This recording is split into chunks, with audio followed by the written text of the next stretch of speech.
గ్రామమైన కొండపల్లి. అక్కడే నివసించేవాడు రాజు, ఒక రైతు కుమారుడు.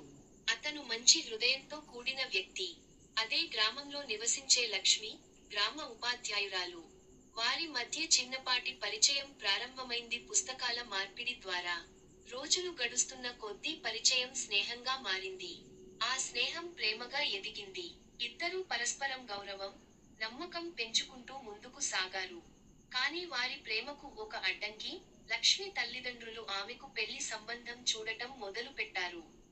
ఒకరోజు లక్ష్మి రాజుతో మాట్లాడింది. నన్ను నువ్వు నిజంగా ప్రేమిస్తే, మన ప్రేమకు మనమే గమ్యం కావాలి, అని చెప్పింది. రాజు ఆమె మాటలు గమనించి, తన తల్లిదండ్రులను ఒప్పించి పెళ్లికి సిద్ధమయ్యాడు. తరువాత లక్ష్మి తల్లిదండ్రులను కలిశాడు. వాళ్లకు తన లక్ష్యాలు, లక్ష్మిపై గౌరవం వివరించాడు. అప్పుడు వాళ్ళు అంగీకరించారు.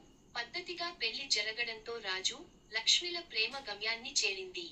ఇప్పుడు వారు ఇద్దరూ కలిసి గ్రామంలో ఒక చిన్న పాఠశాల ప్రారంభించి, పిల్లల భవిష్యత్తును మార్చడంలో తలమునకలై ఉన్నారు. వారి ప్రేమ కేవలం వ్యక్తిగతంగా కాకుండా, సమాజాన్ని మెరుగుపరిచే విధంగా మారింది.